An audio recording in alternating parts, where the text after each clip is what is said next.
This bridge, it not only connects two cities, it in fact connects two countries.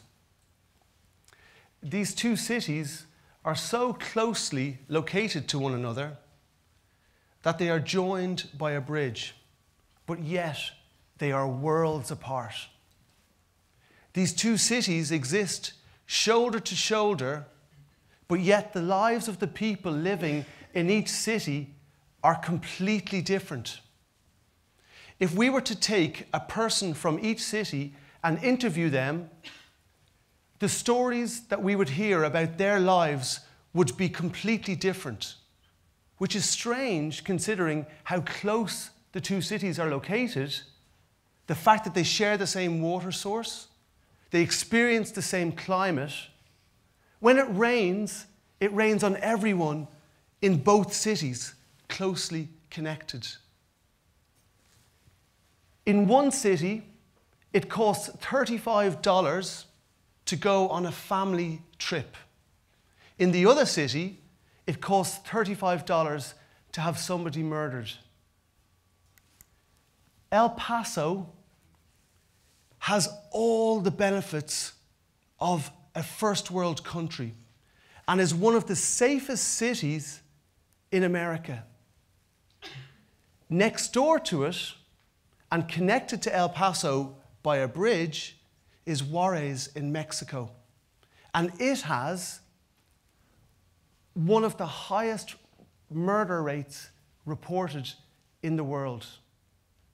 Two cities living side by side, two communities existing shoulder to shoulder, but yet both of them worlds apart.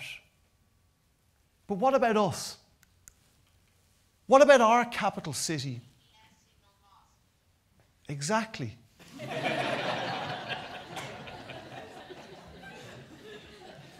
Perhaps it's an age thing now that I'm approaching a milestone birthday.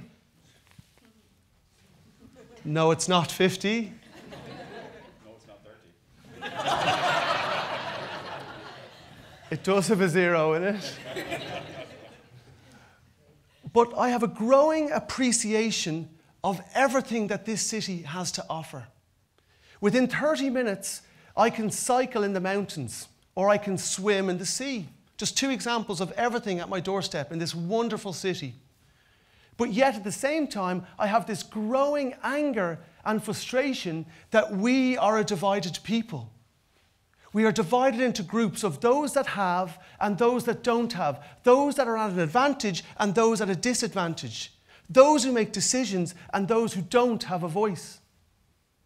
And for the most part, those groups are confined within postcodes within this city.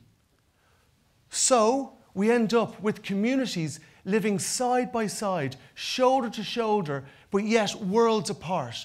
We have communities rubbing up against one another, but yet the outcomes for young people and children in both are polar opposites. The result of this division within our city is that we end up with communities feeling excluded from society.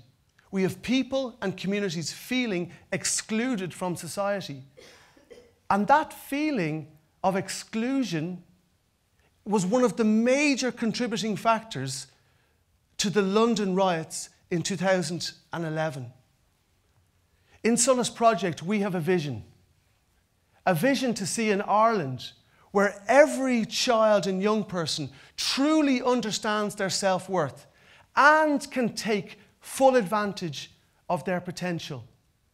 This is a leave nobody behind type of vision, which is essential and crucial in building upon a recovery towards an inclusive society. We have a program in Solas Project called Compass. And Compass has a mission to love every young prisoner in Ireland away from reoffending and towards a new life.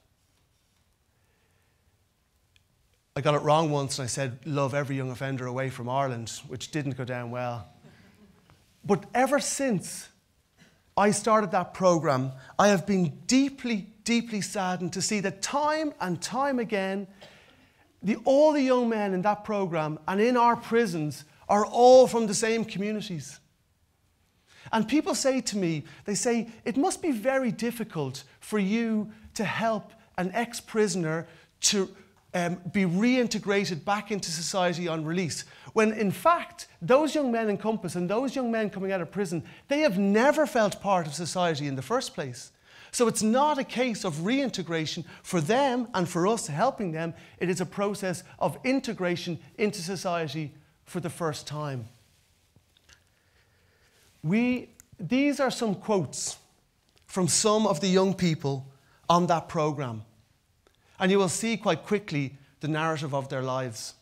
We have a process in Compass called Mirror to Mirror, which is basically a set of questions allowing a young person to consider the narrative of their life to date. And for us, there's a section in Mirror to Mirror that focuses on education. And we ask the students at that stage of Mirror to Mirror to rank out of 10 their experience in primary school and secondary school. For the most part, the majority will say primary school was 8 or 9 out of 10. But when we turn to secondary school, it's only 2 or 3 out of 10. And then for most of them, they've left education at 13, 14, 15. This is, granted, the extreme. However, we have an overwhelming swell of young people throughout many disadvantaged communities in Ireland who are all underperforming and underachieving in education. And this is not about giving out about secondary schools. I have the utmost respect for teachers. However, we have a problem. And the problem is highlighted when we look at the transition from primary school to secondary school. For most of us, the transition from primary school to secondary school is a very difficult bridge to cross. However, if we don't have the necessary and sufficient internal capabilities and capacity and the sufficient external supports, it becomes nearly impossible. We believe at Solas Project that we have an opportunity now, at this time of recovery, to focus on primary school transition to secondary school. And we are calling for investment into education, the widest possible definition of education. Because as it stands, we are transitioning young people from a model of care to an exam-based curriculum that's supposed to fit all. And the inspiration for this type of recovery infrastructure, where we consider these bridges of transition as vital pieces of infrastructure, are the words of our very own W.B. Yeats. Education is not the filling of a pail. It is the lighting of a fire. Thank you very much.